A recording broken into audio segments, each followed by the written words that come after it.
All right, let's continue with the explanation of statistics. Firstly, we are going to understand bar chart, and then inshallah we are going to cover histograms as well. So let's look into it. सबसे पहले ये समझ लें कि bar chart और histogram किन data sets के लिए यूज होता है. Bar chart is used to represent small sets of data and histogram is used to represent large sets of continuous data. Bar chart इस्तेमाल होता है स्मॉल सेट्स ऑफ डाटा के लिए और डाटा उसमें सिंगल सिंगल वैल्यूज होती हैं, लिहाजा कंटिन्यूस और नॉट कंटिन्यूस का कोई सिलसिला ही नहीं होता, बल्कि बार चार्ट का तो उसूल नॉर्मली यही होता है कि बार्स में स्पेसिंग होती है, जबकि हिस्टोग्राम का उसूल है कि बार्स में स्पेसिंग नहीं होती, जो कि इंशाल्लाह मैं आपको और मजीद डिटेल में बताऊंगा. तो सबसे पहले आपके सामने एक एग्जाम्पल जो है वो आपको नजर आ रही है. What is a bar chart? A bar chart is मुख्तलिफ, ये जो रेक्टेंगल्स आपको नजर आ रहे हैं बार्स कहलाते हैं ये. तो every rectangle is basically a bar, right. And ये बेसिकली जितनी ज्यादा बार की हाइट होगी वो इंडिकेट करेगा कि उतनी ज्यादा फ्रीक्वेंसी है, या यूं समझ लेंगे जब व्हेन वी आर कंस्ट्रक्टिंग जितनी ज्यादा फ्रीक्वेंसी होगी तो बार की उतनी ज्यादा हाइट होगी. But bar chart is used to represent small sets of data. This is a very important point कि बार चार्ट का इस्तेमाल है स्मॉल सेट्स ऑफ डाटा के लिए. In a bar chart there is a space between the bars. Usually वैसे आप देखेंगे bar chart, मुख्तलिफ किस्म के बार चार्ट आपको जब आप गूगल भी करेंगे तो आपको जो है वो अलग अलग किस्म के बार चार्ट नजर आएंगे, जिसमें जो है वो आपको अलग अलग डिजाइन भी होंगे और काफी सारी चीजें होंगी. बहरहाल हम जो यूजुअली बार चार्ट देख रहे होते हैं उसमें स्पेसिंग होती है, बार्स के दरमियान स्पेसेस होती हैं, और bar chart small sets of data को रिप्रेजेंट करता है. मिसाल लेंगे तो आपको समझ आ जाएगा. अब आपको मैंने 3 किस्म के डाटा सेट्स बताए थे, right. Data type 1, data type 2, data type 3. Data type 1 क्या बताया था? कोई बता सकता है चैट पे? Data type 1, data type 2, data type 3, 3 किस्म के डाटा सेट्स हमने सीखे थे लास्ट क्लास के अंदर, बल्कि लास्ट 2 क्लासेस में हमने 3 सेट्स ऑफ डाटा पर बात की थी. वो 3 सेट्स ऑफ डाटा जो हैं वो कौन से थे? मुझे जरा टाइप करके बता दें, मैं थोड़ा सा देखना चाहता हूँ कि आपको रिकॉल हो रहा है या नहीं हो रहा. 3 डिफरेंट डाटा टाइप्स की बात की थी. डाटा टाइप 1 कौन सा वाला डाटा है, डाटा टाइप 2 कौन सा वाला डाटा है, डाटा टाइप 3 कौन सा वाला डाटा है. तो मुझे जरा चैट पे पार्टिसिपेशन करके बताएं जरा. पार्टिसिपेशन करेंगे तो पता चलेगा ना कि बच्चे कितना पढ़ रहे हैं. तो डाटा टाइप 1 कौन सा है? देखिए, टाइप 1 कोलिन और फिर बताएं, टाइप 2 कोलिन और फिर बताएं, टाइप 3 कोलिन और फिर बताएं. सबने तीनों का बताना है. तीनों डाटा टाइप्स कौन कौन से बताए थे मैंने?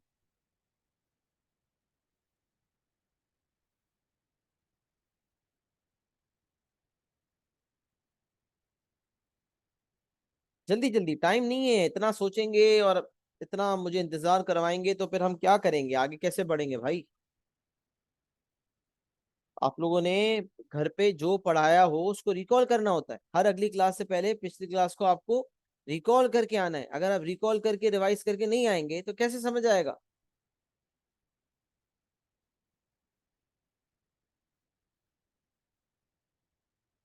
बताएं. Data type 1. Very good इंसिया, perfect. तुमने तीनों टाइप्स का मुझे परफेक्ट बता दिया, सही है, शाबाश. 3 डाटा टाइप्स ऑल टुगेदर कौन कौन से थे? जल्दी जल्दी बताएं.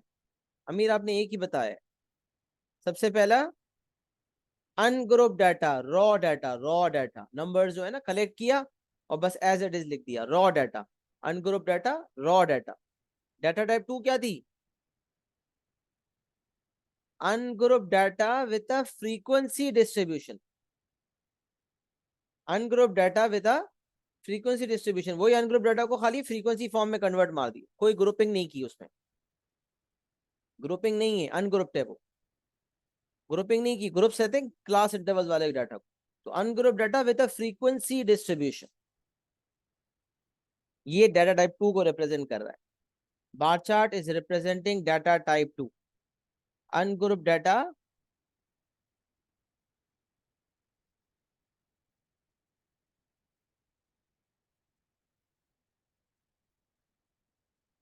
With a frequency distribution.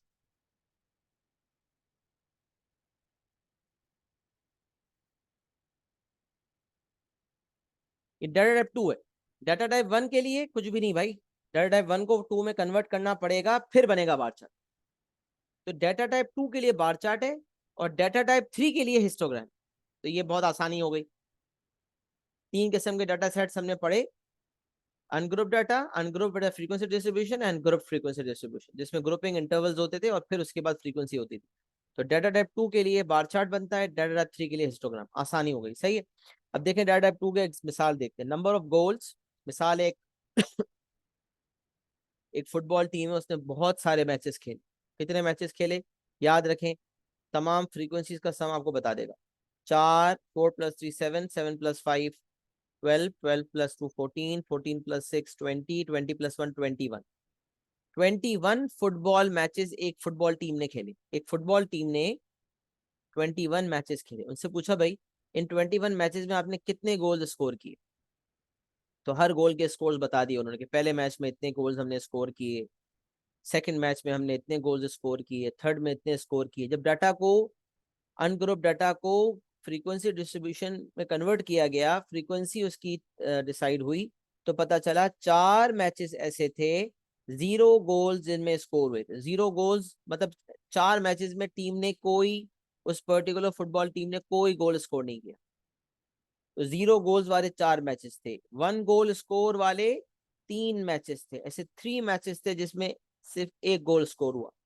2 goals, कितने मैचेस ऐसे थे जिसमें 2 गोल स्कोर हुए, तो 2 गोल्स, नंबर ऑफ मैचेस 5। मतलब ये जो नंबर 2 वाली चीज है ये फ्रीक्वेंसी है, याद रखें ये बात। यही होता है कि जब डाटा दिया हुआ होता है तो सेकंड रो जो होती है ना, वो आपकी फ्रीक्वेंसी वाली रो होती है। तो ये फ्रीक्वेंसी है, सही है, क्योंकि 0 गोल्स कितने मैचेस में, 4 मैचेस। 1 गोल कितने मैचेस में, 3 मैचेस। अच्छा यहाँ डिस्क्रिप्शन नहीं दी हुई क्योंकि मैंने खुद से एग्जाम्पल बनाया हुआ है, मैंने यूजुअली डिस्क्रिप्शन दी हुई होती है। If there were altogether 20, a football team was asked how many goals they scored in each of the 21 matches that they played. इस तरह करके डिस्क्रिप्शन होती है जिससे पता चल जाता है कि एग्जामिनर किस किस्म का डाटा दे रहा है। लेकिन मैंने यहाँ ऐसी कोई डिस्क्रिप्शन नहीं दी, तो मैं आपको वजाहत कर दी कि मैं क्या देना चाह रहा हूँ। अब क्या करना है देखें, नंबर 0 गोल्स वाले 4 मैचेस, 1 गोल वाले 3 मैचेस, 2 गोल्स वाले 5 matches and so on. Data पूरा आपके सामने है कि 5 गोल्स, कितने मैचेस ऐसे थे जिसमें 5 गोल स्कोर हुए, तो एक मैच ऐसा था। अच्छा कितने मैचेस इतने ऐसे थे जिसमें 4 गोल स्कोर हुए, तो 6 मैचेस ऐसे थे। तो ये पूरा डाटा मेरे सामने आ गया। अब मुझे कह रहे हैं कंस्ट्रक्ट अ बार चार्ट। अब देखें बार चार्ट कंस्ट्रक्ट करवाना बेसिकली मेन काम था, बट मैंने यहाँ पर find the mean median and mode वाली रिक्वायरमेंट भी डाल दी ताकि आपको एक रिकॉल भी हो जाए कि mean median mode data type 2 में कैसे निकालते हैं। ये हमने सीखा हुआ है, ये हमने अप्लाई भी किया हुआ है, बट ये रिकैप के लिए मैंने यहाँ पर इसकी रिक्वायरमेंट डाल दी थी। अच्छा बार चार्ट के लिए कैसे बार चार्ट बनाना है, तो मैं आपके सामने ये बात रख रहा था। अब करना पता है क्या होता है, हर नंबर पर एक बार बने, जैसे 0 गोल्स। अच्छा अब याद रखें ये जो पहली रो है ना, ये हॉरिजॉन्टल एक्सिस पर आएगी, हॉरिजॉन्टल एक्सिस पर। तो हॉरिजॉन्टल एक्सिस मतलब यूजुअली हॉरिजॉन्टल को हम एक्स एक्सिस कह रहे होते हैं, बट याद रखें कोऑर्डिनेट ज्योमेट्री में हॉरिजॉन्टल एक्सिस को एक्स कहते हैं, लेकिन जनरल नाम इसका एक्स एक्सिस नहीं है, हॉरिजॉन्टल एक्सिस। ये हम अक्सर, हमारी आदत होती है कि एक्स एक्सिस पर गोल्स ले लें, वाई एक्सिस पर मैच नंबर ऑफ मैचेस ले लें, जबकि सही टर्मिनोलॉजी ये है कि हॉरिजॉन्टल एक्सिस पर नंबर ऑफ गोल्स ले लें और वर्टिकल एक्सिस पर नंबर ऑफ मैचेस ले लें। अच्छा हॉरिजॉन्टल एक्सिस पर नंबर ऑफ गोल्स हमने लिया और वर्टिकल एक्सिस पर हमने नंबर ऑफ मैचेस लिया। अच्छा नंबर ऑफ गोल्स कितने हैं भाई, तो आप देखें 0 गोल्स, 0 गोल, कोई गोल हुआ ही नहीं, तो 0 गोल वाले कितने मैचेस हैं, 4। तो आप करना क्या है, हॉरिजॉन्टल एक्सिस पर आपने नंबर ऑफ गोल्स लेने, वर्टिकल एक्सिस पर आपने नंबर ऑफ मैचेस लेना है जो कि फ्रीक्वेंसी है। याद रखें वर्टिकल एक्सिस पर जो नंबर ऑफ मैचेस हैं वो बेसिकली आपकी फ्रीक्वेंसी को इंडिकेट कर रहे हैं। This is basically the frequency, सही है। ये मैंने ऊपर लिख भी दिया है कि ये नंबर ऑफ मैचेस का मतलब फ्रीक्वेंसी है। अच्छा नंबर ऑफ गोल्स, अब आपको पता है हर नंबर का एक बार होगा, तो 0 का एक बार बनेगा, 1 का एक बार बनेगा। तो मैंने पहला बार बनाया, उस बार की हाइट कितनी होगी, 4, क्योंकि फ्रीक्वेंसी 4 है ना, लिहाजा 4 तक बार जाएगा। तो मैंने 1 2 3 4 5 6 की लेबलिंग की, लेकिन 0 वाला बार बनाया अलग से, एक बार बनाया, उसके बीचों बीच मैंने नंबर 0 लिखा। बार चार्ट में एक तरीका ये होता है कि हर नंबर का एक बार बनता है, हर नंबर का एक बार बनता है और वो जो बार है उसके बीचों बीच जो है हम नंबर लिखते हैं। तो हमने एक बार बनाया, सही है, हमने एक बार कंस्ट्रक्ट किया, और बार कंस्ट्रक्ट करने के बाद उसके बीच में नंबर लिखा जिस नंबर का वो बार था। तो 0 गोल्स का एक बार था, तो मैंने एक बार बना के बीच में 0 लिखा, और फ्रीक्वेंसी के मुताबिक उसकी हाइट डिसाइड की। तो क्योंकि फ्रीक्वेंसी 4 थी तो ये बार जो है 4 हाइट तक चला गया, ये पहला बार बन गया। फिर 1 का एक बार बनाना है, तो एक बार बनाया मतलब रेक्टेंगल बनाया, और उसके बीचों बीच हमने नंबर 1 लिखा, ये बताने के लिए कि ये बार नंबर 1 का है। और क्योंकि उसकी फ्रीक्वेंसी जो है 3 है, लिहाजा उस बार को हाइट 3 तक भेजा। अच्छा, इस दौरान एक ये बात याद रखें, लिखी हुई भी है कि width of all bars must be same. ऐसा नहीं हो कि एक बार पतला है एक मोटा है। हो सकता है यहाँ पर आपको थोड़ा बहुत डेविएशन नजर आ रहा हो, बट इंटेंशन ये नहीं थी, क्योंकि मैंने तो जो है वो ग्रिड पर नहीं किया ना ये काम।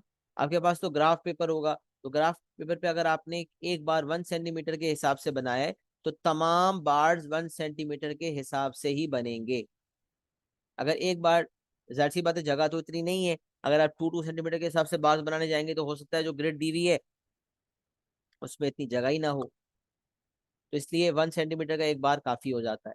अच्छा, बार्स को आप देखेंगे, जब बार बनाया तो मैंने बार्स को यूं करके शेडिंग भी की है। अच्छा, शेडिंग करने के लिए आप पेंसिल से यूं शेडिंग भी कर सकते हैं, जैसे नॉर्मली आप शेडिंग करते हैं, और खाली ये इस तरह की लाइंस भी बना सकते हैं रूलर के थ्रू।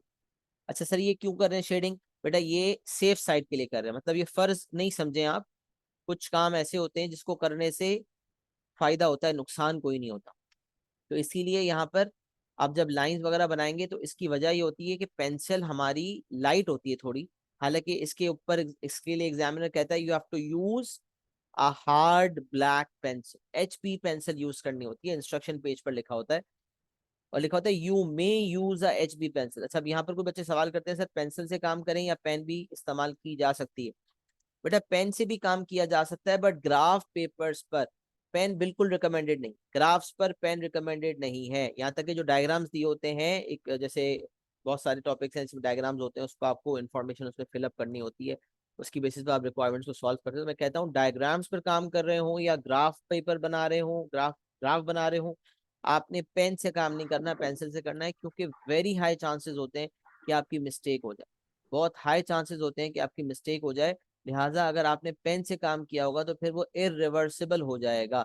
और ये नहीं हो सकता, ये ब्लैंक शीट ऑफ पेपर पे आप काम नहीं कर रहे कि आपने जल्दी जल्दी उसको किसी और पेपर पे कॉपी कर लिया। आपको तो जो पेपर होता है उसी में सवाल है, उसी में वर्किंग स्पेस है, अलग से शीट ही नहीं है। अच्छा, मैं आपको ये बहुत वाजे बता दूं, कुछ बच्चे ये पूछते हैं सर अगर हमने किसी सवाल की वर्किंग स्पेस में गलत सोल्यूशन लिख दिया, अब हमें नई शीट चाहिए तो क्या मिल सकती है? भाई मिल भी जाए, वैसे तो मिलेगी नहीं। अगर कोई इन्विजिलेटर गलती से दे भी दे तो याद रखें वो चेक नहीं होती। क्यों वर्किंग स्पेस एग्जामिनर दे रहा है? इसीलिए तो दे रहा है कि बच्चे ने उसी वर्किंग स्पेस में सब कुछ करना है। इसीलिए हम कहते हैं कि जब किसी सवाल में डाउट हो तो उसको पेंसिल से करने के बाद फिर पेन आउट कर लो, या साइड पे पेंसिल से करके फिर मेन जगह पे पेन से कर लो, या एडिशनल पेज एग्जामिनर ने दिया हुआ तो उस एडिशनल या ब्लैंक पेज पर वर्किंग करके फिर ओरिजिनल जगह पे कर लो। लेकिन एक दफा आपने वर्किंग स्पेस को जाया कर दिया, फिर अगर वहां से काटोगे तो ब्लैंक पे जो एडिशनल पेज दिया हुआ होता है एक, उसमें आप काम कर सकते हो ब्लैंक पेज पर रेफरेंस के साथ। एडिशनल पेज होता है, लेकिन ए लेवल्स में होता है या ओ लेवल्स में होता है नहीं होता, मुझे सही से याद नहीं आ रहा, देखना पड़ेगा। तो बहरहाल अगर नहीं है कोई ब्लैंक पेज तो फिर तो आपने उसी पे करना है। अगर कोई ब्लैंक पेज या एडिशनल पेज दिया हुआ है तो उसमें फिर आपको जो है वो उस वर्किंग स्पेस को इस्तेमाल कर सकते हैं आप किसी सवाल के लिए जो सवाल ओरिजिनल वर्किंग स्पेस पे नहीं हो सका या होने के बाद गलत हो गया था, तो उसको करेक्शन करने के लिए आपने उस जगह पे लिख दिया। बट आपको एहतियात ये करनी है कि जगह जो है उसको वाइजली इस्तेमाल करें। अगर आपको किसी सवाल में श्योरिटी, आप पेन से कर लें डायरेक्ट, पूरा पेपर पेन से करें। अच्छा, कुछ बच्चे गलती करते हैं, पूरा पेपर पेंसिल से करने के बाद कहते हैं सर एंड में पेन आउट करेंगे। ऐसा नहीं होता बेटा, इतना टाइम नहीं होता हमारे पास। पूरा पेपर पेन से करेंगे, जहां डाउट होगा वहां पेंसिल से करेंगे, और फिर उसके बाद एंड में पेन आउट कर लेंगे व्हेन यू आर श्योर। सही है, बातें बताने के लिए बहुत सारी हैं, लेकिन जो स्ट्रैटेजी आपने फॉलो करनी है वो ये है कि आपको जो है अपनी डायग्राम्स के लिए और ग्राफ्स के लिए पेंसिल का इस्तेमाल करना है, ताकि अगर गलती हो जाए तो आप इरेज कर सकें। तो यहाँ पर हमने क्या किया कि भाई 0 का एक बार 4 तक चला गया, फिर हमने 2 का एक बार बनाया, और उस बार के बीचों बीच हमने 2 लिखा।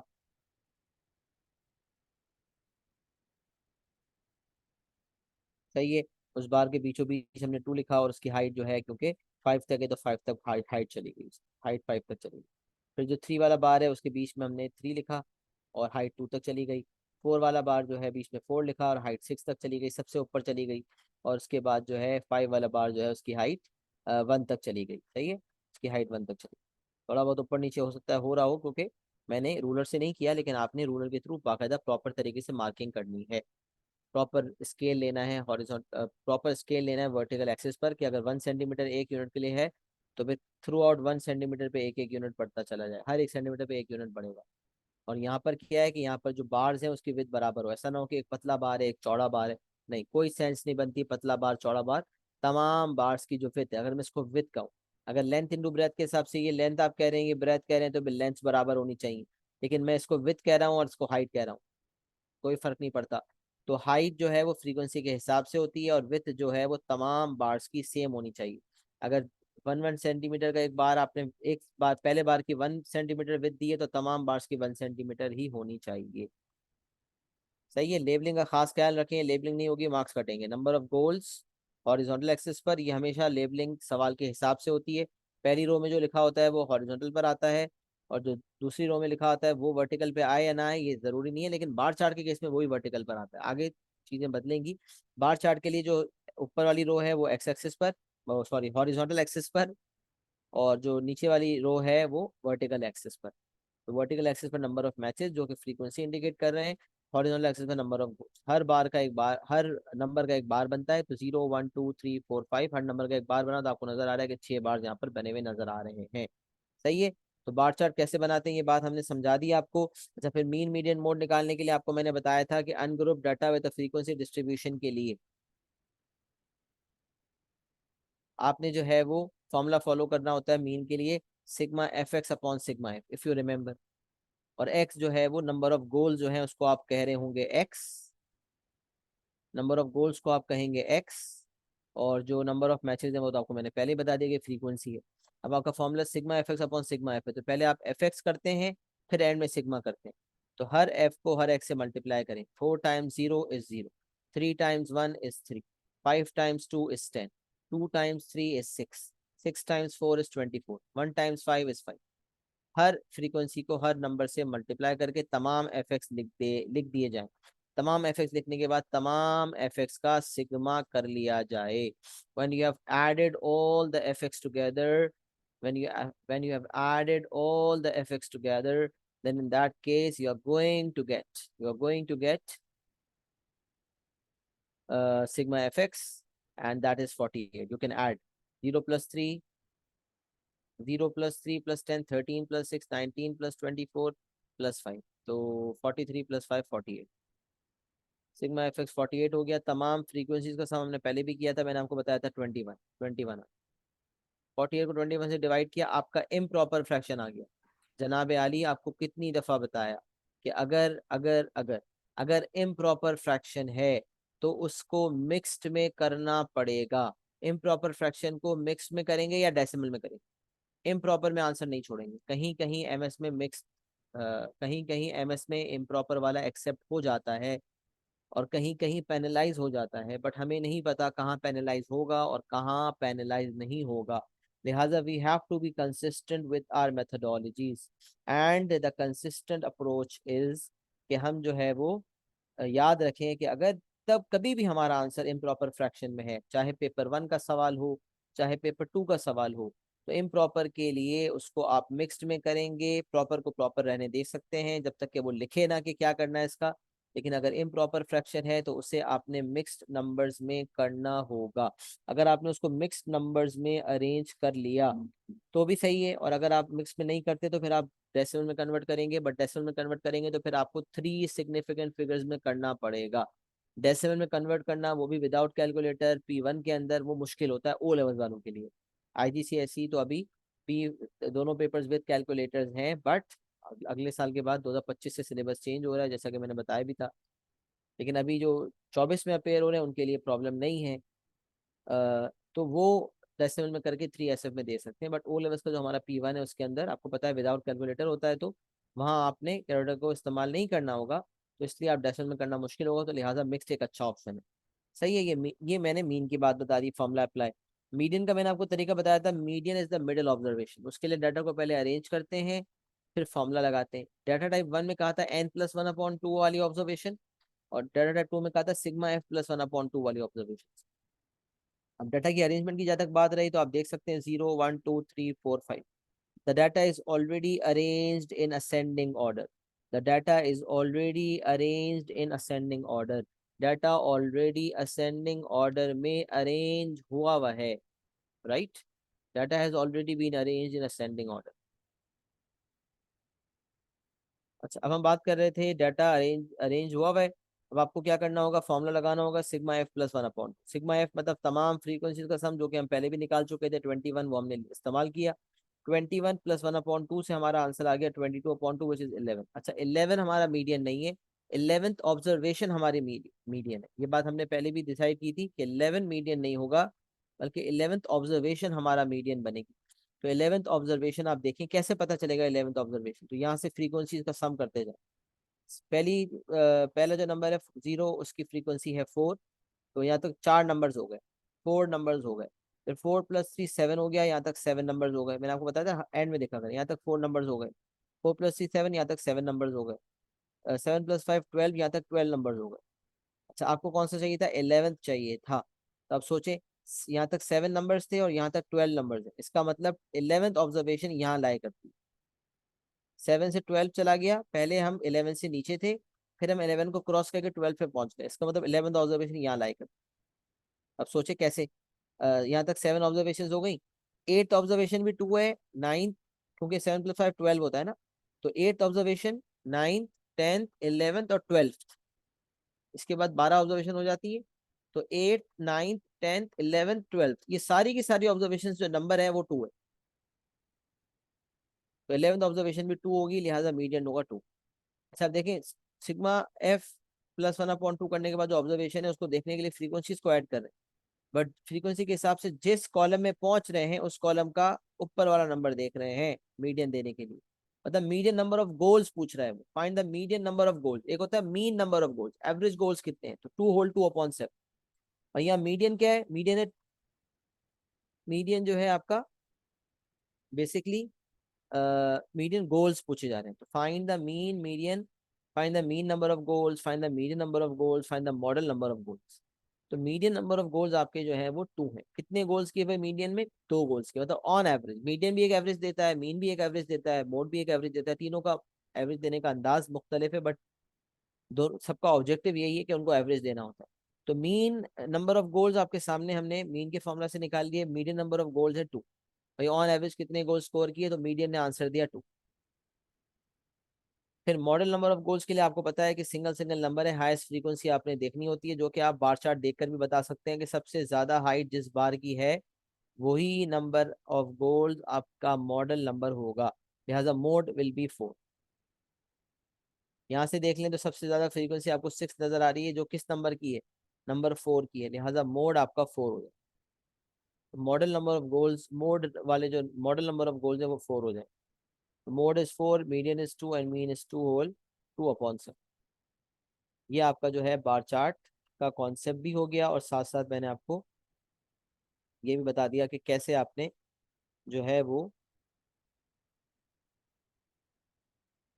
मीन मीडियन मोड निकालना है, जो कि आप पहले भी जानते थे। सही है। अब इसका आई एम नॉट श्योर आपने कॉपी किया हुआ है या नहीं किया हुआ, तो बेशक 5 मिनट्स ले लें, कॉपी कर लें इसको, और फिर हम कंटिन्यू करते हैं इसको, गुफ्तगू को इंशाल्लाह। 2-4 मिनट ले लें, और कुछ सवाल है तो भी बता दें, नहीं है तो डन एंड क्लियर लिख दें, so that I can move forward.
अच्छा जी, चलें, ये अल्हम्दुलिल्लाह ये हो गया था। अच्छा, ये बात पता नहीं रह गई थी, तो ये आप लिख लें, अगर नहीं लिखा तो।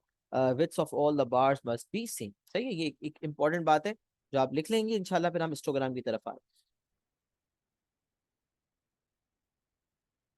अच्छा, अब हिस्टोग्राम की जो फाइल है उसके अंदर डाटा काफी कुछ है, उसको लिखने में आपको अच्छा खासा टाइम लगेगा। तो हम what strategy we are going to follow is we are going to understand.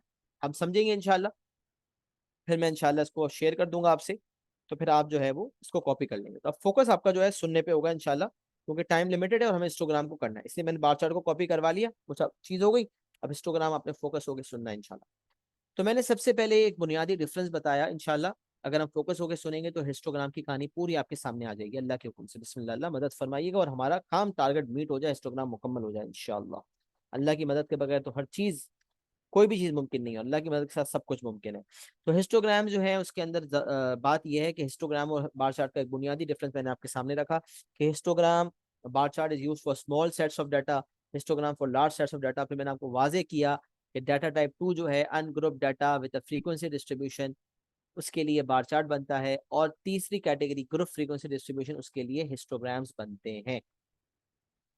So a histogram is a two-dimensional graphical representation of a continuous group frequency distribution. तो group frequency distribution itself बता रहा है कि data type 3 की बात हो रही है। यहाँ एक और लफ्ज बोल्ड हुआ हुआ है which is saying continuous. तो if we are to draw a histogram, the data has to be continuous. तो ये आप देखेंगे आगे एग्जांपल्स में आपको बताऊंगा कि अगर डाटा कंटिन्यूस नहीं है तो उसे कंटिन्यूस बनाना पड़ेगा। अगर डाटा कंटिन्यूस नहीं है तो उसे कंटिन्यूस बनाना पड़ेगा, डाटा को कंटिन्यूस बनाना पड़ेगा।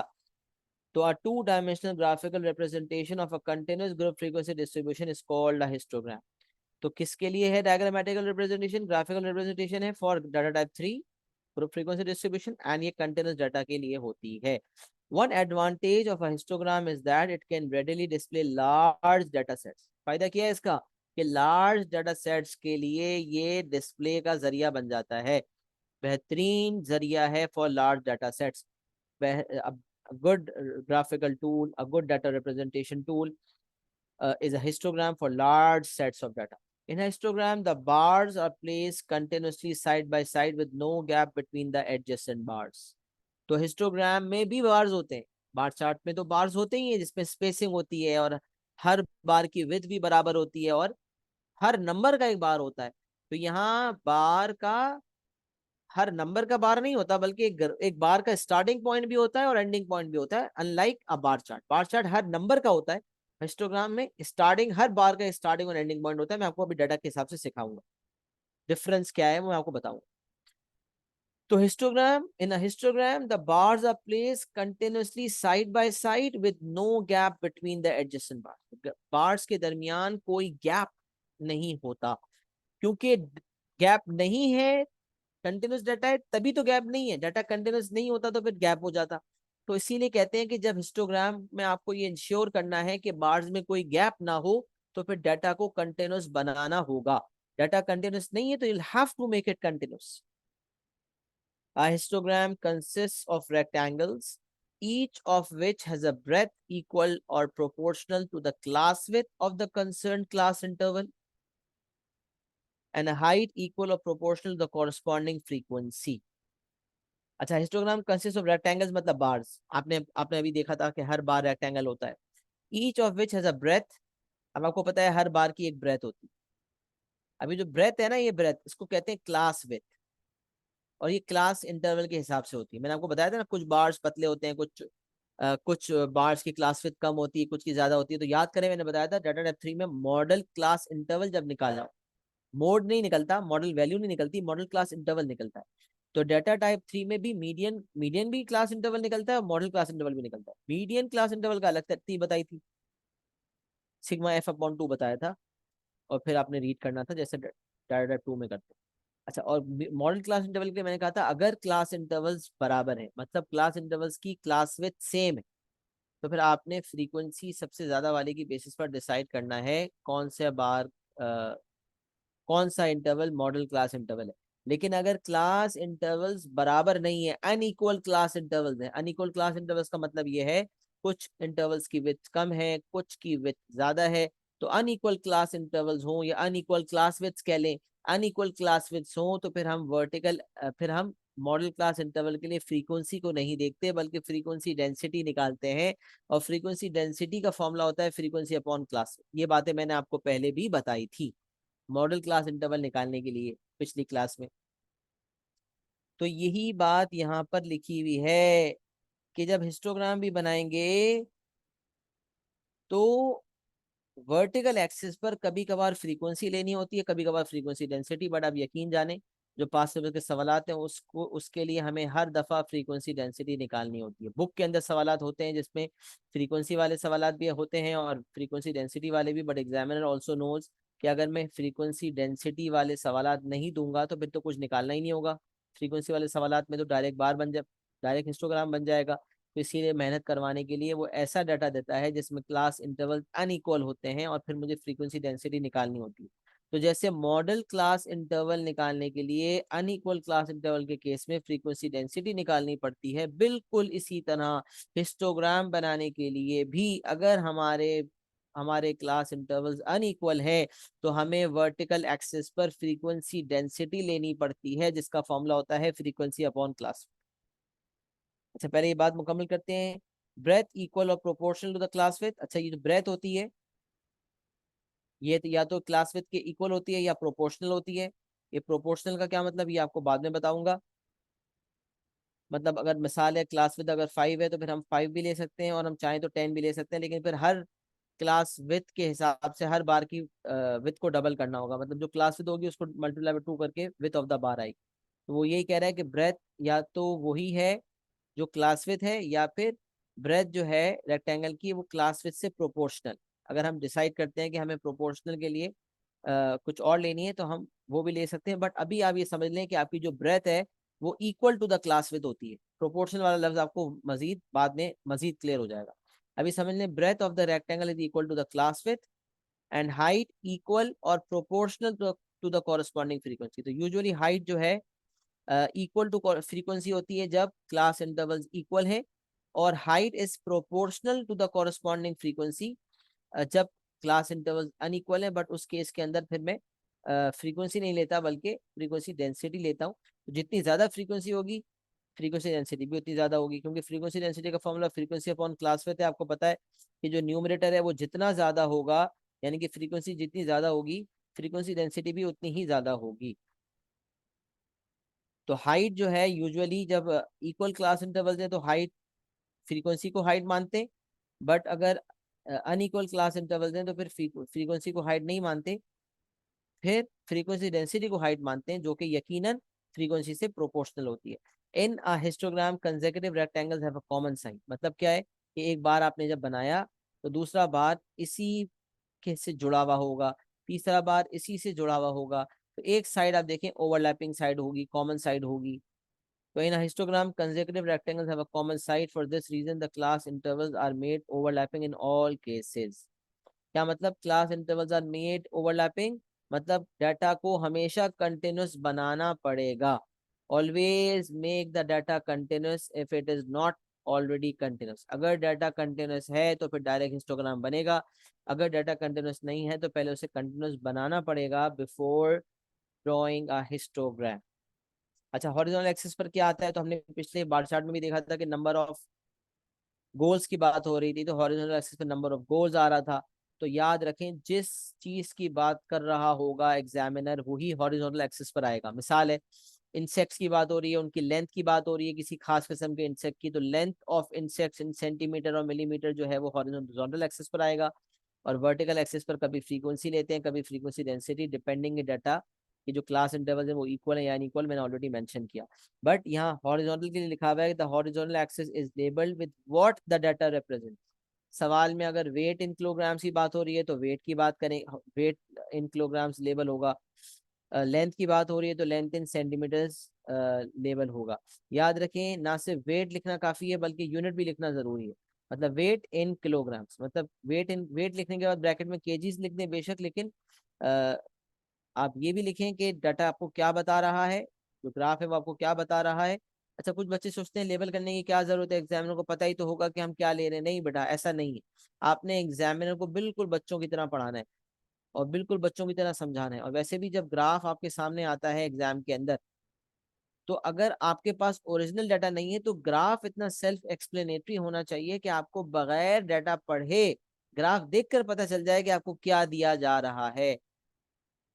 तो इसी तरह आपने भी हिस्टोग्राम या कोई भी ग्राफ ऐसे बना के देना होता है कि अगर ओरिजिनल डाटा ना भी देखा जाए तो आपका बार, आपका जो ग्राफ है वो सेल्फ एक्सप्लेनेटरी हो, सब चीख चीख कर खुद बता रहा हो कि ये किस डाटा के लिए बना है। The horizontal axis is labeled with what the data represent.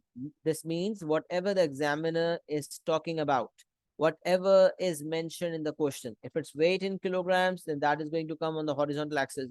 If it's length in centimeters, then that is going to come in the then that is going to be that will be taken on the horizontal axis. So this is basically something that depends upon what the question is. What about the vertical axis? The vertical axis is labeled either frequency or frequency density. कभी कभार vertical पे हम frequency लेते हैं, कभी कभार frequency density, ये बात मैंने mention की. We take frequency on vertical axis if the class intervals are equal. Class intervals equal का मतलब उनकी class width same है. क्लास विथ कैसे निकलती है, आपको बताया था कि अपर class limit minus lower class limit. एक इंटरवल 0 से 10 तक है, अपर क्लास लिमिट 10 है, लोअर क्लास लिमिट 0 है, तो 10 minus 0 the class with is 10. अगर एक इंटरवल आपका 20 से लेकर 35 तक है, अपर क्लास लिमिट 35 है, लोअर क्लास लिमिट 20 है, क्लास विथ जो है आपकी 15 हो जाएगी. This is how the mechanism works, right. तो क्लास विथ निकालने के लिए upper class limit 35 is the upper class limit and 20 is the lower class limit. इन दोनों को माइनस किया and we have got the class. तो take frequency on the vertical axis the class intervals are equal. मैंने आपको कहा था कि एग्जामिनर जब सवाल देता है, यूजुअली ऐसा होता है कि, हमेशा नहीं कहूंगा क्योंकि एक्सेप्शंस मौजूद होती है, बट ज्यादातर हमने देखा है कि सवाल जो होता है, चाहे आईजीसीएसई का हो चाहे ओ लेवल्स का हो, वो वर्टिकल एक्सिस पर फ्रीक्वेंसी डेंसिटी का कहता है, ताकि कुछ निकालना पड़े बच्चे को, ताकि कुछ मेहनत हो, तभी वो मार्क्स दे. तो ये सेकंड पॉइंट यही है कि take frequency density on vertical axis the class intervals are unequal. And mostly जो सवाल आते हैं एग्जामिनेशन में उसमें क्लास इंटरवल्स अनइक्वल होते हैं, जिसकी वजह से मुझे फ्रीक्वेंसी डेंसिटी निकालनी पड़ती है. बहरहाल नॉलेज ने हमें ये बताया कि अगर क्लास इंटरवल्स इक्वल है तो फिर वर्टिकल एक्सिस पर फ्रीक्वेंसी ही ले लेंगे, फ्रीक्वेंसी डेंसिटी निकालने की कोई ज़रूरत नहीं है. लेकिन अगर लेकिन अगर क्लास इंटरवल अनइक्वल है तो फिर मुझे फ्रीक्वेंसी डेंसिटी निकालनी पड़ेगी. फ्रीक्वेंसी डेंसिटी का फॉर्मूला है frequency upon class with. Frequency हम जानते हैं क्या होता है, और क्लास विथ जो है उसका फॉर्मूला मैंने आपको इंट्रोड्यूस करवा दिया. अच्छा, अब यहाँ पर पॉइंट नंबर 1 नोट फॉर्म में देखें, ये सारे पॉइंटर्स मैंने खुद लिखे हैं ताकि आपको चीजें क्लियर हो. If the data is not continuous, first make it continuous by using class boundaries. पहला पॉइंट, अगर डाटा कंटिन्यूस नहीं है तो सबसे पहले उसे कंटिन्यूस बनाना पड़ेगा. If the data is not continuous, first make it continuous by using class boundaries. अगर डाटा कंटिन्यूस नहीं है तो सबसे पहले उसे कंटिन्यूस बनाएं. If there is a gap between class intervals and the lower class limit of the first class interval is 0, we have to be very cautious as not all variables can take negative values. ये जो pointer है ये आपको समझ नहीं आएगा जब तक कि मैं आपको कुछ आगे की बात ना बताऊं. To calculate estimates of the mean, आपको ये बताया मैंने कि डाटा टाइप 3 में जब मीन निकलता है, एक तो मीडियन वैल्यू नहीं होती बल्कि मीडियन इंटरवल होता है. मॉडल वैल्यू नहीं होती, मोड नहीं होता बल्कि मॉडल क्लास इंटरवल होता है. डाटा टाइप 3 की बात कर रहा हूँ. सिमिलरली मीन नहीं होता बल्कि एस्टिमेट ऑफ मीन होता है. तो मीन कैसे निकलता था, बताया था कि मिडिल वैल्यू हर क्लास की निकलेगी, वो एक्स मानी जाएगी और फिर sigma F x upon sigma F लगेगा. हर दफा याद रखें, पिछली क्लास का रिवीजन करके आया करें. जब एक कंटिन्यूसली एक टॉपिक की एक्सप्लेनेशन चल रही हो तो पुरानी एक्सप्लेनेशन को रिव्यू करके आना फर्ज है. फर्ज फर्ज इसलिए है कि अगली क्लास की जरूरी है कि उसमें आपको समझ आ रहा हो सब कुछ. अगर आप क्लास लाइव लेने के बावजूद भी ब्लैंक बैठे होंगे तो कोई फायदा नहीं. To calculate estimates of the mean, the middle values must be found using class boundaries. अब यहाँ से पता चला कि अगर आपको मिडिल वैल्यूज निकालनी है तो क्लास बाउंड्रीज को इस्तेमाल करना है. अच्छा, क्लास बाउंड्रीज क्या है भाई, ओरिजिनली जो दिए होते हैं वो क्लास इंटरवल्स हैं. अगर वो क्लास इंटरवल जो हैं वो कंटिन्यूस नहीं है, जैसे कि लिखा हुआ है डाटा नॉट कंटिन्यूस है तो हमें क्लास बाउंड्रीज यूज करनी पड़ेंगी। ओरिजिनल जो गिवन है वो क्लास इंटरवल्स हैं, उसमें कुछ कंटिन्यूस बनाने के लिए जो काम करते हैं उसके बाद जो आती है उसको कहते हैं क्लास बाउंड्रीज। ये मैं आपको भी बताऊंगा इंशाल्लाह। सही है, तो एस्टिमेट ऑफ द मीन के लिए हमें क्लास बाउंड्रीज को देखना है। Label the axes for sure, याद रखें AXIS this is the singular and AXES is the plural. तो आपको याद रखना है कि एक्सेस हमेशा हमेशा लेबल होनी चाहिए। Axes must always be label, horizontal axes भी वर्टिकल भी, वरना मार्क्स कटेंगे। else a mark would be deducted for equal class intervals height of each bar equals frequency। ये मैंने आपको बताया था कि height of each bar frequency के बराबर होती है। वर्टिकल एक्सिस पर हम फ्रीक्वेंसी लेते हैं, और अनइक्वल क्लास इंटरवल्स के केस में वर्टिकल पे हम फ्रीक्वेंसी डेंसिटी लेते हैं। बट उस केस में जब वर्टिकल एक्सिस पर फ्रीक्वेंसी डेंसिटी ली जाती है तो आप याद रखें कि हर बार का एरिया फ्रीक्वेंसी के बराबर होता है। हर बार का एरिया जो है फ्रीक्वेंसी के बराबर होता है। ये वाला पॉइंटर भी मैं आपको नीचे जाके अल्लाह के हुक्म से इंशाअल्लाह बताता हूँ। अभी के लिए कंफ्यूज ना हो, बहुत सारी चीज़ें एक साथ पॉइंट नोट फॉर्म में लिखी हुई हैं, आपको मैं बॉटम लाइन बता देता हूँ। बॉटम लाइन ये है कि histogram large sets of data के लिए यूज होता है, डाटा टाइप 3 के लिए यूज होता है। अगर डाटा कंटिन्यूस नहीं है उसे कंटिन्यूस बनाना पड़ेगा। हॉरिजॉन्टल एक्सिस पर वही लिया जाएगा जो एग्जामिनर ने सवाल में डिफाइन किया है। वर्टिकल एक्सिस पर कभी कभार फ्रीक्वेंसी ली जाती है, कभी फ्रीक्वेंसी डेंसिटी। डाटा अगर डाटा अगर अगर इक्वल क्लास इंटरवल्स हैं, हर क्लास विथ बराबर है, हर इंटरवल की क्लास विथ बराबर है, तो वर्टिकल पे फ्रीक्वेंसी लेते हैं वर्टिकल एक्सिस पर। और अगर अनइक्वल क्लास विथ्स हैं तो फिर वर्टिकल एक्सिस पर फ्रीक्वेंसी डेंसिटी लेते हैं, जिसका फॉर्मूला है फ्रीक्वेंसी अपॉन क्लास विथ। इतना समझ आ गया तो बहुत है, आगे मजीद चीज़ें क्लियर हो जाएंगी। मुझे बताएं यहाँ तक जो मैंने समझाने की कोशिश की है क्या वो समझ आ रही है बात? एक्नॉलेजमेंट दे दें फटाफट शाबाश।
अच्छा जी, सब एक्नॉलेजमेंट जल्दी नहीं दे दिया करें, सही है। ओके, अब हम मिसाल देख लेते हैं ताकि हमें बात समझ आ जाए। अब हमने सबसे पहले मैंने आपको कहा ना कि ज़्यादातर फ्रीक्वेंसी डेंसिटी निकालने वाले सवाल आते हैं। अब डाटा क्या है, अब देखें डाटा की कंटिन्यूस का कैसे पता चले कि डाटा कंटिन्यूस है या नहीं। तो अब यहाँ देखें, 0 से लेकर 20 तक, राइट, 0 से लेकर 20 तक हमारे पास जो है वो लेंथ दी हुई है। तो लेंथ इन सेंटीमीटर्स दी हुई है। तो ये जो डाटा दिया हुआ है लेंथ इन सेंटीमीटर्स, ये हमारे हॉरिजॉन्टल एक्सिस पर आएगा लेंथ, और ब्रैकेट में लिख देंगे सेंटीमीटर्स। सही है। जो वेरिएबल इन्वॉल्व है वो लेंथ है, और उसका जो यूनिट है वो सेंटीमीटर है। दोनों चीज़ें लिखा करें जब लेबलिंग किया करें। तो लेंथ इन सेंटीमीटर्स, यहाँ पे लिखा हुआ है लेंथ एल सेंटीमीटर। ये जरूरी नहीं है, आप लेबलिंग करेंगे जब तो आप सिर्फ लेंथ ब्रैकेट में सेंटीमीटर्स करके आप हॉरिजॉन्टल एक्सिस पर लेबल कर सकते हैं। अब देखें पहला पहला कैटेगरी, पहला जो ग्रुप है या पहला क्लास इंटरवल कह लें, ग्रुपिंग हुई हुई है, ग्रुप फ्रीक्वेंसी डिस्ट्रीब्यूशन है। तो पहला क्लास इंटरवल है 0 से 20 तक, दूसरा क्लास इंटरवल 20 से 30 तक। अच्छा मिसाल है, अगर कोई किसी, अगर किस चीज़ की बात हो रही है, I am not sure, length अगर इंसेक्ट्स की बात हो रही है तो इंसेक्ट की लेंथ अगर 20 सेंटीमीटर है, तो अगर हम खुद कंपाइलेशन कर रहे होते हैं, हम खुद काउंटिंग कर रहे होते हैं फ्रीक्वेंसी की, तो खुद जब फ्रीक्वेंसी की काउंटिंग कर रहे होते हैं तो फिर क्या करते हैं। अच्छा आपको ये भी पता होगा कि जब हम डाटा काउंटिंग कर रहे होते हैं तो कभी कभार टैली मार्क्स का कॉन्सेप्ट आता है। टैली मार्क्स मतलब समझ लें रॉ डाटा दिया हुआ है, और रॉ डाटा को आपने, मैंने आपको सिखाया था ना कि रॉ डाटा को डाटा टाइप 1 को डाटा टाइप 2 में कैसे कन्वर्ट करते हैं। डाटा टाइप 1 डाटा टाइप 3 में भी कन्वर्ट होता है। रॉ डाटा कलेक्ट हुआ और उसके बाद इंटरवल फॉर्म में कलेक्शन, इंटरवल फॉर्म में कन्वर्ट हो गया। तो मिसाल है, अगर हमें बहुत सारा डाटा दिया हुआ है, तो 0 से 20 तक भाई कितने इंसेक्ट्स हैं, तो आप देखेंगे भाई एक इंसेक्ट की लेंथ लिखी होगी 10, एक की लिखी होगी 12, एक की लिखी होगी 14। तो आप काउंटिंग करेंगे। काउंटिंग करने के लिए टैली मार्क्स का सहारा बाज़ औक़ात दिया जाता है। कुछ सवालात में टैली मार्क्स पॉसिबल भी होते हैं। टैली मार्क्स का कॉन्सेप्ट इस तरह से होता है, देखिए जब काउंटिंग करते जाते हैं तो 1, 2, 3, 4, और पांचवा टैली मार्क, पांचवा की काउंटिंग में ये हम काट देते हैं। फिर 6, 7, 8, 9, थोड़ी डायगोनल लाइंस है, और 10। तो अगर इतनी बन गई, इसका मतलब ये फ्रीक्वेंसी 10 को इंडिकेट कर रहा हो। This mean the frequency is equal to 10। तो अगर आप डायरेक्ट टैली मार्क्स वाला कॉलम होता है आपको सपोर्ट करने के लिए, आपकी हेल्प के लिए, क्योंकि बहुत सारा डाटा, आप हर नंबर देखते जाएं और आप टैली मार्क बनाते जाएं। टैली मार्क जब बन जाए तो आप काउंटिंग करना आपके लिए आसान है कि इसका मतलब 5 है, इसका मतलब भी 5 है, तो फ्रीक्वेंसी 10। अल्टीमेट चीज तो फ्रीक्वेंसी है, बट फ्रीक्वेंसी ऑब्टेन करने के लिए टैली मार्क्स का सहारा बाज औकात लिया जाता है। सही है। तो टैली मार्क्स का सहारा बाज औकात लिया जाता है। किस लिए लिया जाता है टैली मार्क्स का सहारा? टैली मार्क्स का सहारा लिया जाता है फ्रीक्वेंसी ऑब्टेन करने के लिए। अल्टीमेट चीज फ्रीक्वेंसी है। तो 0 से 20 तक कितने इंसेक्ट्स थे भाई? 8 इंसेक्ट्स थे, तो फ्रीक्वेंसी हो गई 8।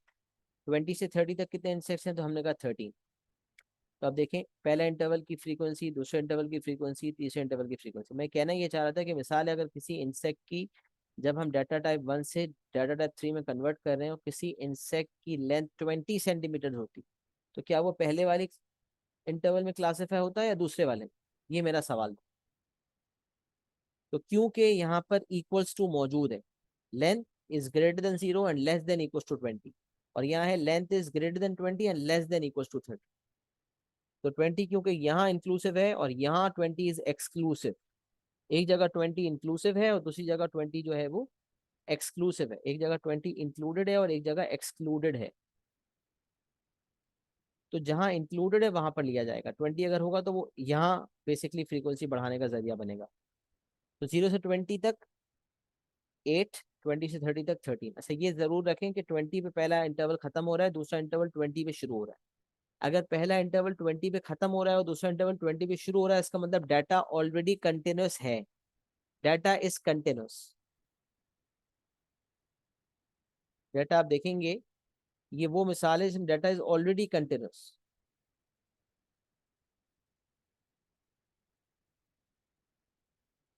उसको कंटिन्यूस बनाना नहीं है, वो ऑलरेडी कंटिन्यूस है।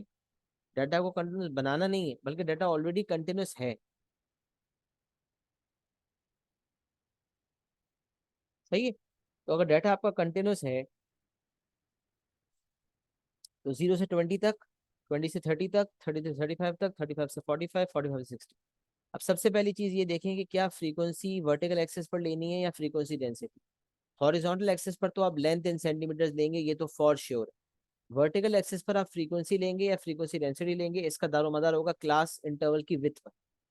तो आप देखें 0 से 20 तक अगर है तो विथ का फॉर्मूला होता है अपर class limit minus lower class limit, तो ये हो जाएगा 20 - 0। अपर लिमिट 20 है, लोअर लिमिट 0 है, 20 - 0 the class with is 20। Similarly यहाँ देखें 30 - 20 करेंगे तो 10, 35 - 30 करेंगे तो 5, 45 - 35 करेंगे तो 10, 60 - 45 करेंगे तो 15। ये सारी की सारी क्लास विथ्स आपके पास मौजूद है। सारी क्लास विथ्स आ गई। अब आप देखें क्या ये क्लास विथ्स बराबर है। अच्छा याद रखें, अगर 5 क्लास विथ्स हैं और 4 बराबर है, पांचवी डिफरेंट है, तो भी फ्रीक्वेंसी डेंसिटी लेनी पड़ेगी। एक भी क्लास विथ डिफरेंट है तो भी फ्रीक्वेंसी डेंसिटी निकालनी होगी।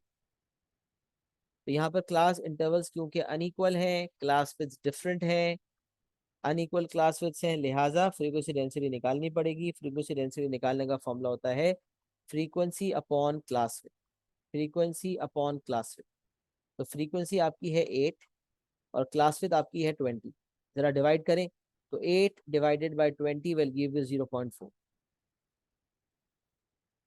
Then 13 is the frequency, class width is 10.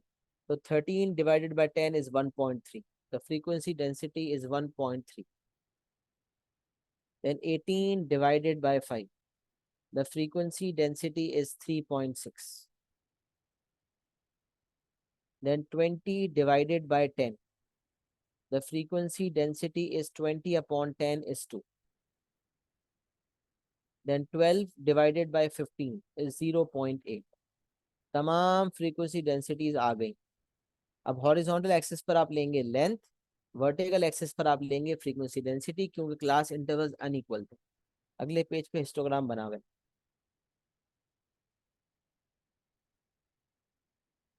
तब यहाँ देखें, सबसे पहले आपने लिखा लेंथ इन सेंटीमीटर्स और वर्टिकल एक्सिस पर आपने लिखा frequency density.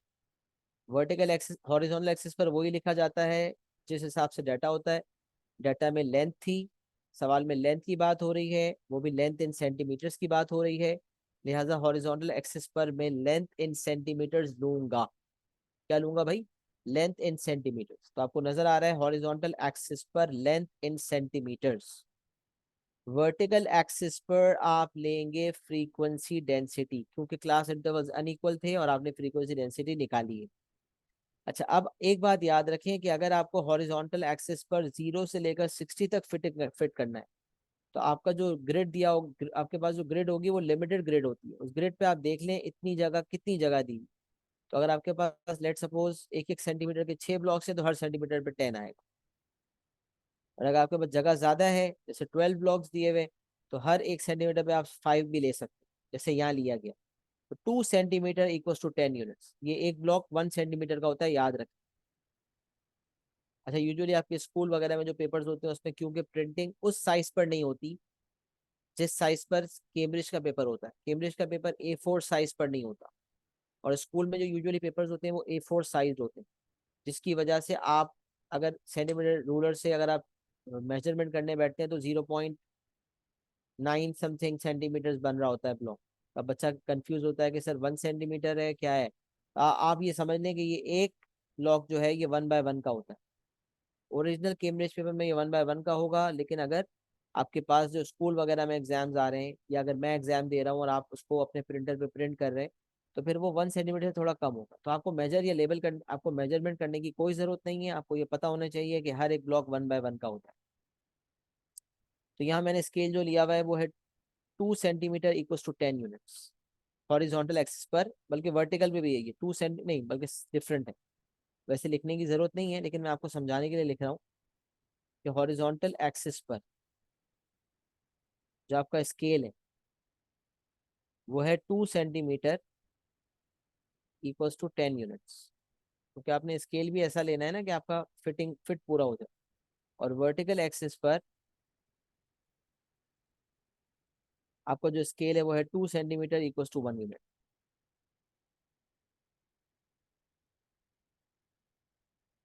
2 centimetre equal to 1 unit. सही है। तो हॉरिजॉन्टल एक्सिस पर 2 centimetre equal to 10 units, vertical पे 2 सेंटीमीटर इक्वल टू 1 यूनिट। देखिए 2 सेंटीमीटर के बाद 10, फिर 2 सेंटीमीटर के बाद 10 का इजाफा, फिर 2 के बाद 10 का इजाफा, और बढ़ते बढ़ते 10, 20, 30, 40, 50, 60। और यहाँ 2 सेंटीमीटर पे 1, फिर 2 के बाद 1 का इजाफा, फिर 2 के बाद 1 का इजाफा, फिर 2 के बाद 1 का इजाफा। तो इट्स 1, 2, 3 एंड 4। तो हॉरिजॉन्टल एक्सिस पर length in centimetres and vertical axis पर फ्रीक्वेंसी डेंसिटी। हॉरिजॉन्टल एक्सिस पर length in centimetres and vertical axis पर फ्रीक्वेंसी डेंसिटी। सही है। अच्छा अब देखें, तो हमने क्या किया भाई, हमें कहाँ तक फिट करना था, 0 से 60 तक। तो हमने कहा 0, फिर 10, फिर 20, फिर 30, फिर 40, 40, 30, 40, 50 एंड 60 लिख दिया। पहले पहले आपने लेबलिंग की, अभी ग्राफ को छोड़े। हॉरिजॉन्टल पे आपने लेबल किया लेंथ इन सेंटीमीटर्स, और आपने एक स्केल डिसाइड किया 2 सेंटीमीटर इक्वल टू 10 यूनिट्स, और आपने हर 2 सेंटीमीटर के बाद 10 बढ़ाते रहे। 10, फिर 20, फिर 30, फिर 40, फिर 50, फिर 60।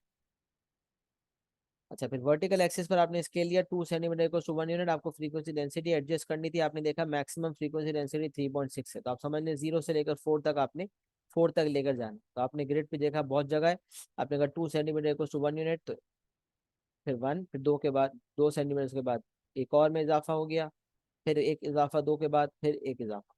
तो इस तरह करते करते 1, 2, 3, 4 तक कहानी पहुंच गई।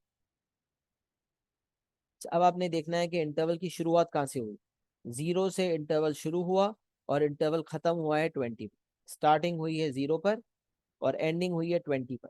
तो 0 से लेकर 20 तक, स्टार्टिंग 0 पे हुई है और एंडिंग हुई है 20 पर। तो 0 से लेकर 20 तक, मतलब बार आपका 0 पे शुरू होगा 20 पे खत्म होगा। और उसकी हाइट कितनी होगी, फ्रीक्वेंसी डेंसिटी ही हाइट होगी। वर्टिकल पे आप फ्रीक्वेंसी डेंसिटी ले रहे हैं क्योंकि अनइक्वल क्लास इंटरवल। तो जो बार होगा 0 से शुरू होकर 20 पे खत्म होगा, उसकी हाइट होगी 0.4। तो यहाँ आ जाए। अब देखें, जब 2 सेंटीमीटर 1 यूनिट के बराबर है, तो हर एक छोटा ब्लॉक 0.1 है। 0.1, 0.2, 0.3, 0.4, 0.5, 0.6, 0.7, 0.8, 0.9, 1। तो यहाँ पर आपने एक बार बनाना है। बार चार्ट में जब आप बार बनाते थे तो उसके बीच में एक नंबर लिखा करते थे, 0 का बार है, ये 1 का बार है, ये 2 का बार है। यहाँ पर ऐसा नहीं होता। यहाँ पर जब एक बार आप बनाते हैं तो उस बार का एक स्टार्टिंग पॉइंट होता है 0, और एंड मिसाल है 10 पे हो रहा है, तो 0 से 10 तक का बार है। तो बार चार्ट में बार के बीच में नंबर लिखा जाता है जिस नंबर का वो बार होता है। हिस्टोग्राम में नंबर बीच में नहीं लिखा जाता क्योंकि एक स्पेसिफिक नंबर का ये बार नहीं है, बल्कि ये एक इंटरवल पे बार होता है। लिहाजा इस बार का एक स्टार्टिंग पॉइंट होता है और एक एंडिंग पॉइंट होता है। तो बार आपका 0 पे शुरू होगा और आपका 20 पर खत्म होगा। The bar will start at 0 and will end at 20। This is the important thing. Bar शुरू 0 पे होगा और एंड 20 पर होगा, और हाइट होगी 0.4। तो 0 से लेकर 20 तक आपने एक बार बनाना है, उसकी हाइट 0.4 रखनी। ये आपका पहला बार बन गया। तो दूसरा बार कहाँ से कहाँ तक होगा, 20 से शुरू होकर 30 पे खत्म होगा और हाइट होगी 1.3। तो आप यहाँ आए, 20 पे आप 20 पे आपका बार पहला वाला खत्म हो रहा था, दूसरा बार 20 पे ही शुरू होगा। आपको पता है कि बार ओवरलैपिंग होते हैं, एक साइड उनकी कॉमन होती है। तो 20 पे पहला बार खत्म हो रहा है, दूसरा बार 20 पे शुरू होगा। 20 से 30 तक का बार आपने बनाना है, उसकी हाइट होगी 1.3। तो 1 पे आए, 1.1, 1.2, 1.3, 1.3 तक आपने बार बना के 20 से 30 तक का आपका एक बार बना। फिर अगला बार आपका 30 से लेकर 35 तक होगा। अब देखें कि ये जो है वो 35 है। 30 और 40 के बीच में 35 होगा। लिख लें 35, जैसे ये लिख सकते हैं कि यहाँ 1 है, तो ये जो है वो 1.3 है। 1.3। इसी तरह ये 30 है, ये वाली जो पॉइंट है ये 35। This is 35।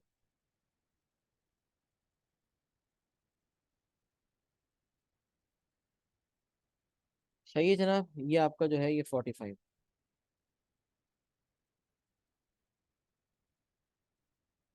This is 45। अब देखिए आपका पहला जो ये बार है 30 से 35 तक बनेगा, और इसकी हाइट होगी 3.5, 3.6। देखें 3.6, 30 से 35 तक हाइट 3.6, सही है।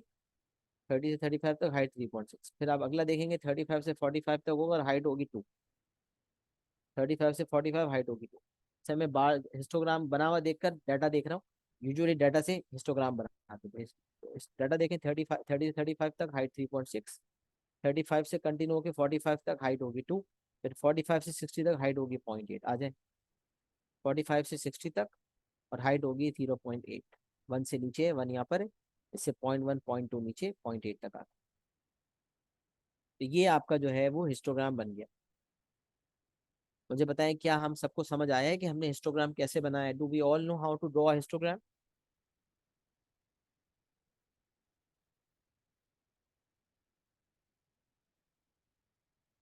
यहाँ तक अपनी राय से आगाह करें। Do we all, are we all clear and are we all on the same page how to draw a histogram?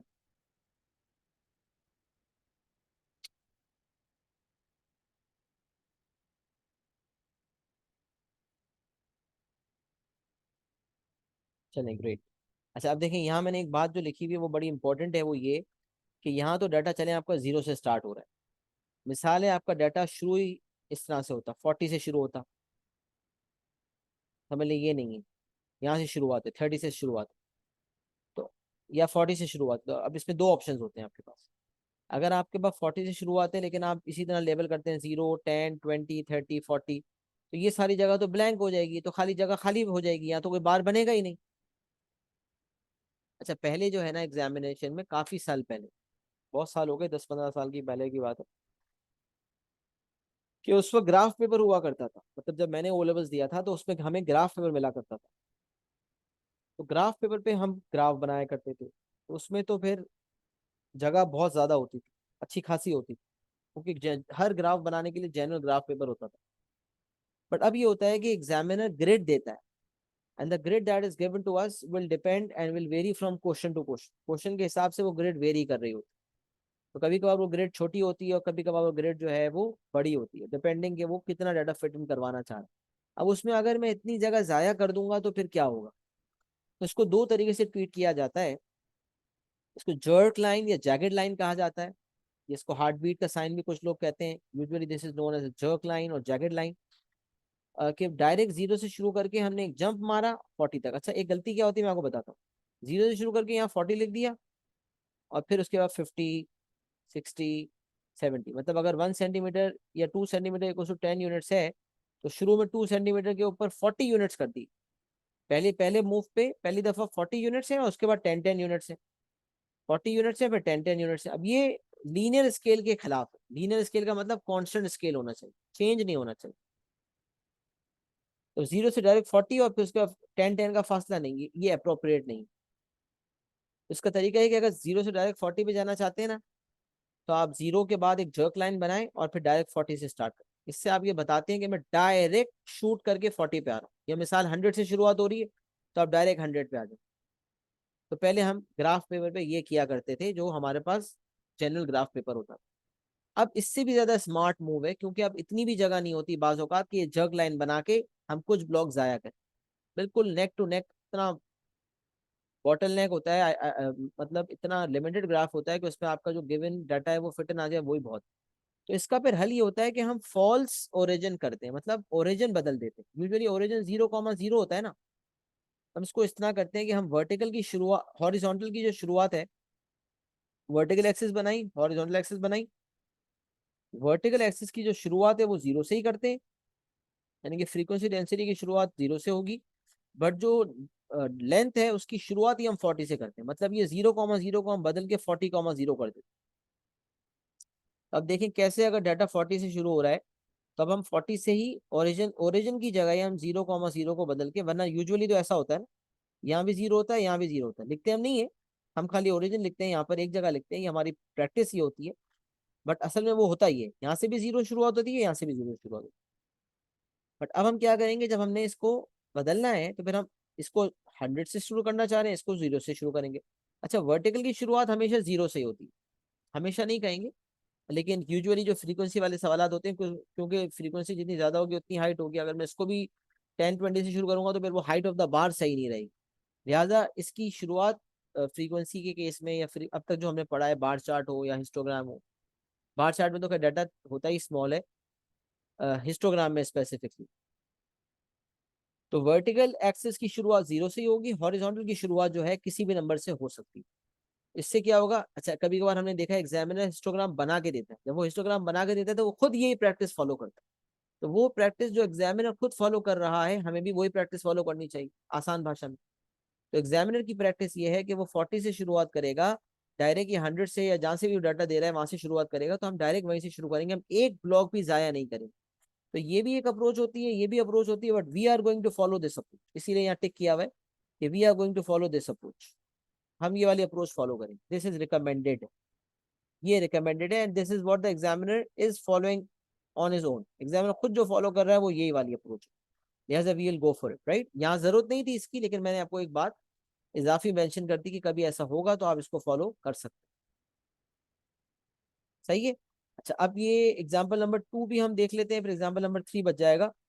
देख लेते हैं एग्जाम्पल नंबर 2 भी। तो मुझे बताएं, एग्जाम्पल नंबर 1 में हमने आपने एक्नॉलेजमेंट दे दी थी और मैंने आपको क्लियर भी कर दिया था। अब एग्जाम्पल नंबर 2 के लिए मैं थोड़ी देर के लिए डाटा को क्लियर कर रहा हूँ, फिर आपके सामने मैं बात रखता हूँ। The following table,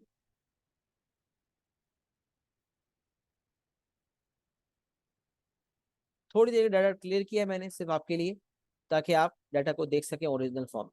the following table gives the marks out of 100 in a mathematics examination taken by 260 students.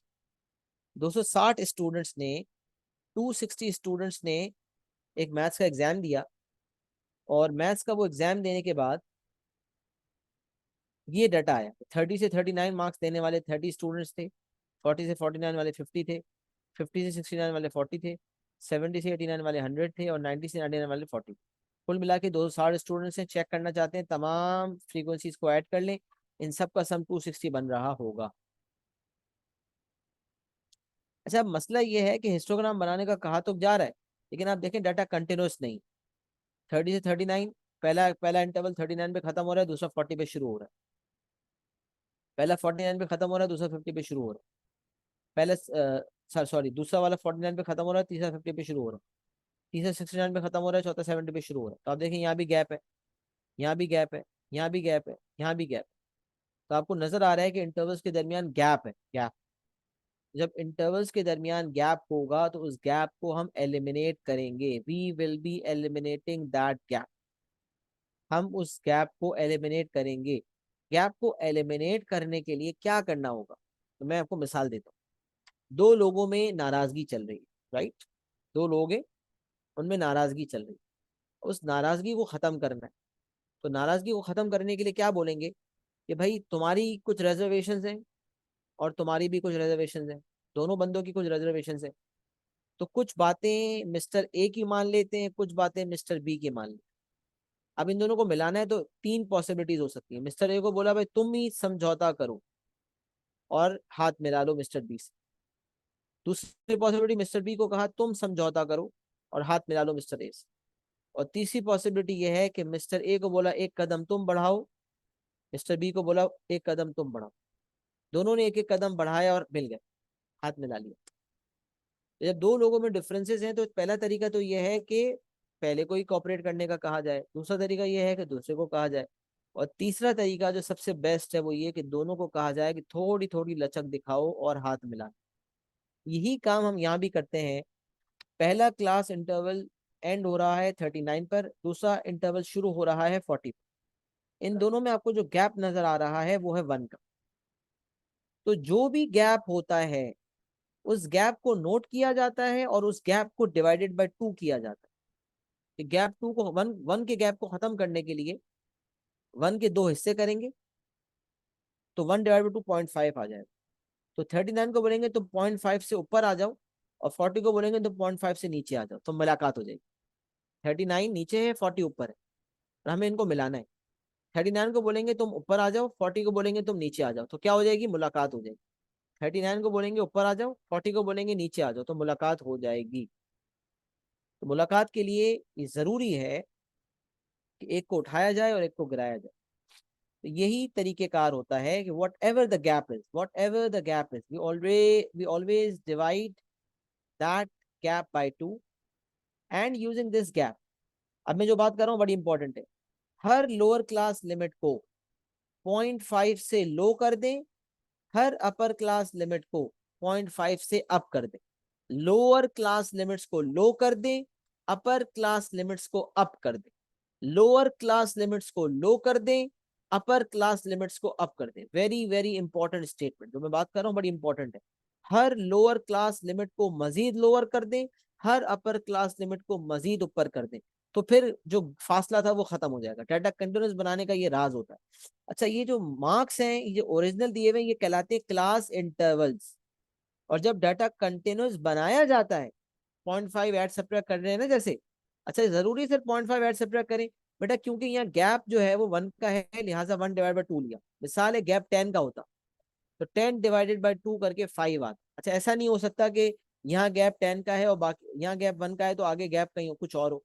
अगर पहले और दूसरे में गैप 1 का है तो दूसरे और तीसरे में गैप 1 का ही होगा। तो कंसिस्टेंटली थ्रू आउट गैप 1 होगा या कंसिस्टेंटली थ्रू आउट गैप 2 होगा, मतलब 5 होगा या 10 होगा, व्हाटसोएवर।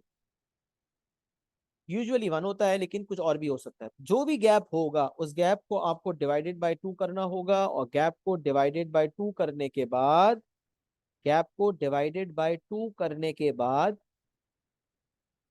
जो भी गैप होगा उसको आप डिवाइडेड बाय 2 करेंगे, और गैप को डिवाइडेड बाय 2 करने के बाद आपने हर लोअर को उस नंबर से अप करना होगा और हर अपर को उस नंबर से लो करना होगा। तो आप देखें यहाँ पर लोअर वाले 30 से 39 है, 30 को लो करेंगे तो 29.5, गैप नोट किया, डिवाइड बाय 2 करके 0.5 आया, तो 30 बन गया 29.5, 39 बन गया 39.5। 0.5 लो किया, लोअर को में 0.5 लो किया, अपर में 0.5 अप किया। जितने भी लोअर आपको नजर आ रहे हैं ना हर क्लास के, से 0.5 लो किया है, 29.5 बन गया, 39.5 बन गया। और जितने भी अपर नजर आ रहे हैं 39, 49, 69, 89, 99, इनमें 0.5 अप किया। देखिए 99.5 हो गया, 89.5 हो गया, 69.5 हो गया, 39.5। तो हर लोअर क्लास लिमिट को 0.5 से लो कर दिया, हर अपर क्लास लिमिट को 0.5 से अप कर दिया। ये करने के बाद फिर हमने नोट किया क्लास विथ। क्लास विथ भी पहले नहीं निकलती, क्लास विथ बाद में निकलती है, याद रखें। क्लास विथ पहले नहीं निकलती, क्लास विथ बाद में निकलती है। तो ओरिजिनल जो क्लास इंटरवल्स थे वहां से विथ नहीं निकलेगी, बल्कि विथ आपकी निकलेगी ओरिजिनल क्लास बाउंड्री से। तो 39.5 माइनस 29.5, इनको आपने माइनस किया तो आपके पास जो क्लास विथ आ गई वो आ गई 10। अब यहाँ से अगर कोई देखता तो क्लास विथ होती 9। लेकिन आपको याद रखना है कि आपको क्लास विथ निकालने के लिए क्लास इंटरवल्स नहीं देखने बल्कि क्लास बाउंड्रीज को देखना है। तो 39.5 minus 29.5 will give you 10, 49.5 minus 39.5 will give you 10, and so on. आप देखेंगे तो आपको कुछ 20 नजर आ रही है, कुछ 10। क्लास विथ क्योंकि अनइक्वल है, क्लास इंटरवल्स क्योंकि अनइक्वल है, लिहाजा फ्रीक्वेंसी डेंसिटी लेनी होगी, जिसका formula frequency upon class with है। तो 30 डिवाइडेड बाय 10, 30 अपॉन 10 किया 3 आ गया, 50 अपॉन 10 किया 5, 40 अपॉन 20 किया 2 आ गया, 100 अपॉन 20 किया 5 आ गया, 40 अपॉन 10 किया 4 आ गया। तो ये क्या हो रहा है भाई, class with frequency upon class with से फ्रीक्वेंसी डेंसिटीज आ रही हैं। फ्रीक्वेंसी डेंसिटी आने के बाद फिर वही मामला है। और मैंने आपको बताया था कि क्योंकि यहाँ शुरुआत 29.5 से हो रही है, तो फॉल्स ओरिजिन का कॉन्सेप्ट है कि 0,0 को बदल दें। मैंने वर्टिकल भी बनाई, हॉरिजॉन्टल भी बनाई। वर्टिकल की शुरुआत 0 से, हॉरिजॉन्टल की शुरुआत ही 29.5 से हुई। तो मैंने स्केल लिया है 2 सेंटीमीटर इक्वल टू 10 यूनिट्स। 29.5 से 39.5 तक हर 2 सेंटीमीटर के बाद 10 बढ़ गया, बढ़ते बढ़ते 99.5 तक पहुंचे। पहला बार 29.5 से शुरू होकर 39.5 तक एंड होगा और हाइट होगी 3। तो 29.5 से 39.5 तक बार की हाइट है 3। फिर अगला 39.5 से 49.5 तक बार की हाइट है 5, हाइट 5 तक जाती। सिमिलरली 49.5 से 69.5 तक थोड़ा ज्यादा विथ है इसकी, चौड़ा बार बनेगा, और इसकी हाइट होगी 2, क्योंकि फ्रीक्वेंसी डेंसिटी 2 है। इस तरह करते करते हमारा ये हिस्टोग्राम मुकम्मल हो गया। सही है, तो ये आपका एग्जाम्पल नंबर 2 मुकम्मल हो गया। ये मैं आपसे पूरा शेयर कर दूंगा इंशाल्लाह, तो आपको ये फाइल मिल जाएगी, तो फिर आप इसके थ्रू कॉपी कर लेंगे इंशाल्लाह। मुझे भी एक्नॉलेजमेंट दे दें कि अब बात समझ आ गई है।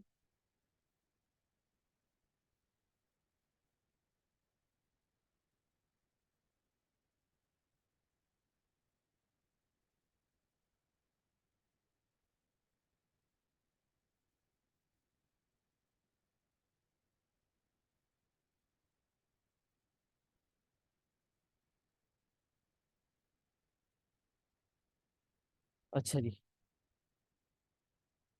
फिर हम इसको एग्जाम्पल नंबर 3 को भी देख कर खत्म कर लेते हैं। छोटा सा एग्जाम्पल और भी है। The table summarizes the times that 260 people took to travel to work on a particular day. छोटा सा एग्जाम्पल है, इसके बाद क्लास खत्म कर देंगे इंशाल्लाह। The table summarizes the times, यहाँ हमने क्या सीखा, डाटा कंटिन्यूस बनाने वाली बात सीखी थी। यहाँ मैंने मीडियन एंड मॉडल क्लास निकालने का तरीका भी रिवाइज करवाया हुआ है कि मीडियन क्लास का फॉर्मूला होता है आपको मॉडल क्लास के लिए हाईएस्ट फ्रीक्वेंसी डेंसिटी देखते हैं। हाईएस्ट फ्रीक्वेंसी डेंसिटी जो है वो है 5। तो 5 दो क्लासेस की फ्रीक्वेंसी डेंसिटी है, लिहाजा दो मॉडल क्लास इंटरवल्स होंगे, एक 40 से 49 और एक होगा 70 से 89। दो मॉडल क्लास इंटरवल्स होंगे, दो क्लासेस होंगी यहाँ पर, एक मॉडल क्लास नहीं होगी बल्कि दो होंगी। और मीडियन क्लास का फॉर्मूला मैंने आपको बताया था सिग्मा एफ डिवाइडेड बाई 2। और फिर उस इंटरवल में जाके देखते हैं, सिग्मा एफ 260 होगा, 260 अपॉन 2 से 130 आया, 130 देखें कहाँ पर है, तो 30 प्लस 50 हो गया, यहाँ तक 30 हो गया टोटल, यहाँ तक हो गया टोटल 80, यहाँ तक हो गया 120, यहाँ तक हो गया 220। तो 120 से 220 के दरमियान आता है 130। तो ये वो इंटरवल है जिसको नोट करना है। लिहाजा मॉडल क्लास इंटरवल हो गया 70 से 89। सही है। हर क्लास इंटरवल के एंड में फ्रीक्वेंसी का टोटल करें, यहाँ तक 30, 30 प्लस 50 यहाँ तक 80, यहाँ तक 120 और यहाँ तक 220। तो यहाँ 130 से छोटा फिगर है या 130 से बड़ा फिगर है, मतलब ये इंटरवल नोट करना, ये इंटरवल नोट करना। सही है जनाब। ये आपका एग्जाम्पल नंबर 2 भी हो गया। एग्जाम्पल नंबर 3 की बात कर रहे थे, छोटी सी चीज यहाँ बतानी है, बाकी सब सेम है। The table summarizes the time that 260 people took to travel to work on a particular day. Time in minutes 30 से 40 तक, 40 से 50, 50 से 70, 70 से 90 एंड 90 से 100। फ्रीक्वेंसीज आपको दी हुई हैं। Histogram is drawn to represent this information. Histogram बनाना नहीं है, लेकिन सवाल में अल्फाज बड़े इंपॉर्टेंट है। You do not have to draw a histogram. Rather, it said, the question says a histogram is drawn to represent this information. Histogram बनाया गया है to represent this information. You don't have to draw it. If it's drawn to represent the information. Calculate the frequency density of the interval 90 to 100. 90 to 100 की हमने frequency density निकाली। frequency density का formula होता है frequency upon class width। class width होगी 10, 90 से 100 तक width है 10, 40 upon 10 will give you 4। वैसे फ्रीक्वेंसी डेंसिटी क्यों निकाल रहे हैं, क्या क्लास इंटरवल्स अनइक्वल है, आप देखें यहाँ पर 10 है, यहाँ 10 है, यहाँ 20 है, यहाँ 20 है, यहाँ 10। Class width different. If you are going to write the class width are different. Data continuous है, उसको कंटिन्यूस बनाना नहीं है। यहाँ पर 10 है, यहाँ क्लास विड्थ 10 है, यहाँ क्लास विड्थ 20 है, यहाँ भी क्लास विड्थ 20 है, यहाँ क्लास विड्थ 10। अनइक्वल है, लिहाजा फ्रीक्वेंसी अपॉन क्लास विड्थ से फ्रीक्वेंसी डेंसिटी आ गई। सारी नहीं मांगी थी, पार्ट नंबर 1 में खाली 90 से 100 वाली मांगी थी, which is 4। So calculate the frequency density of the interval 90 to 100. The frequency density over here will be 4.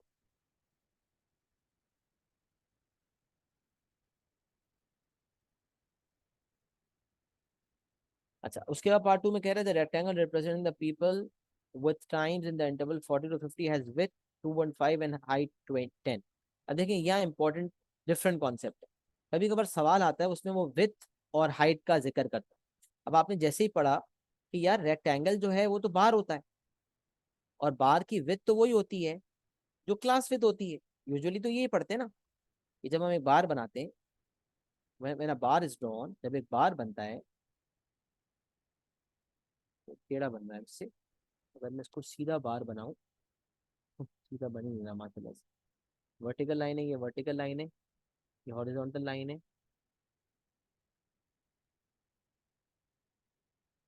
और ये भी एक हॉरिजॉन्टल लाइन है।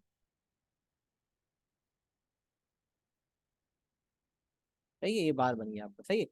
सब इस बार में अगर आप देखें तो ये आपकी यूजुअली होती है क्लास विथ, और ये आपकी होती है फ्रीक्वेंसी डेंसिटी।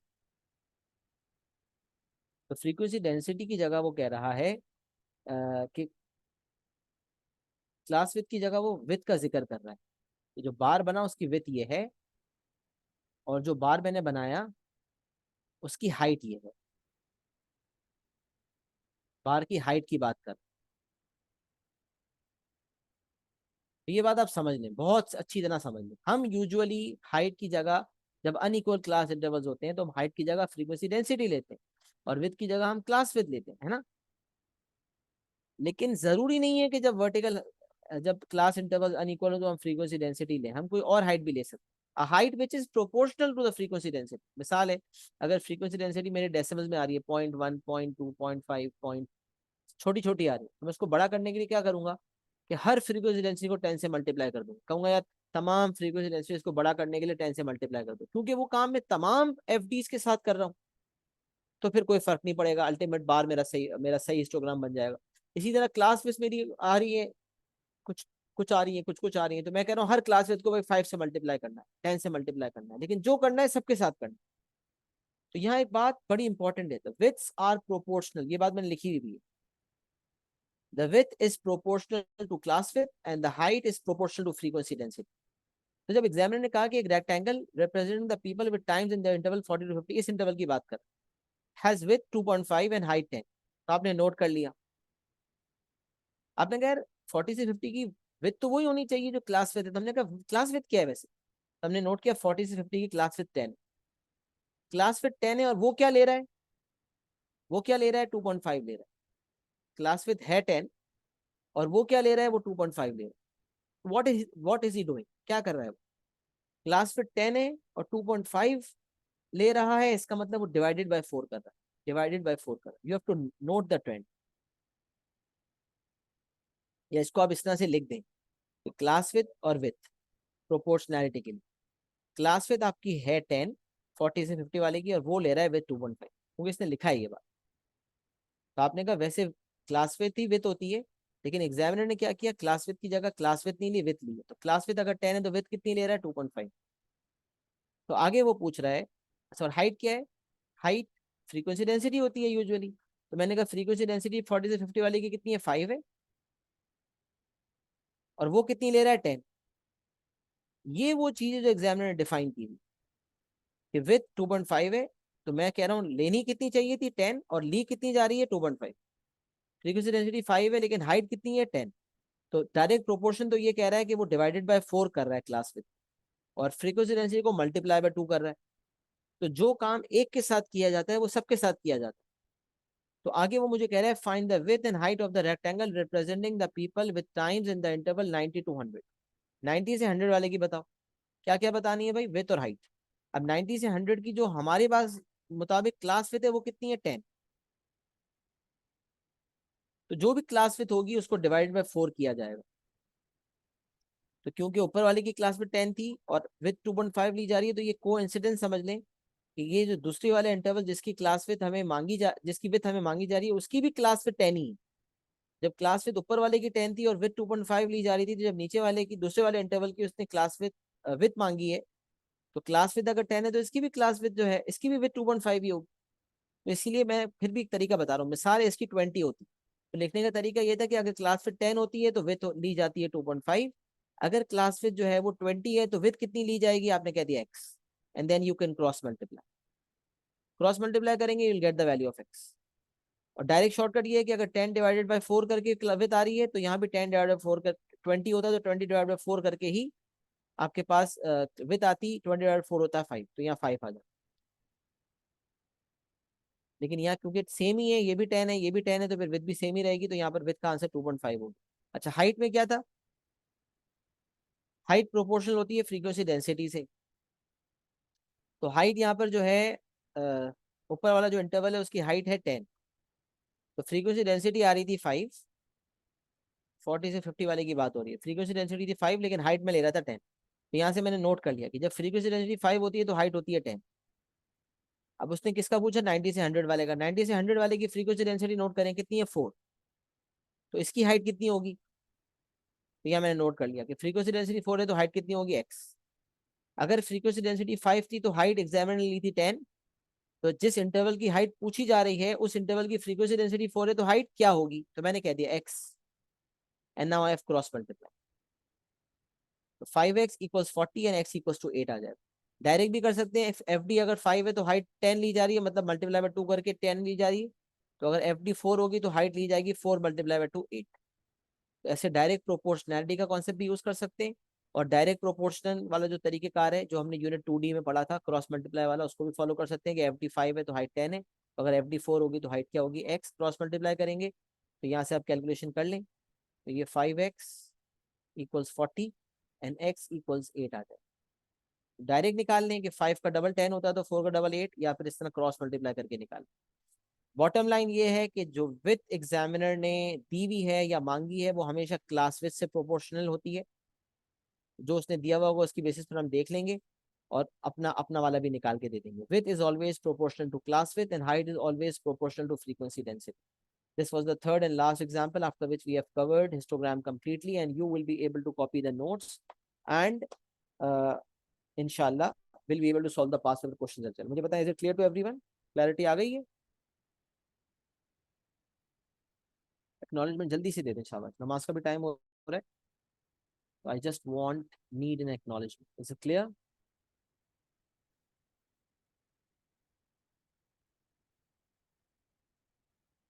जी साजिद, इस्माइल, समझ आ रहा है नहीं आ रहा? जल्दी से एक्नॉलेजमेंट दे दें।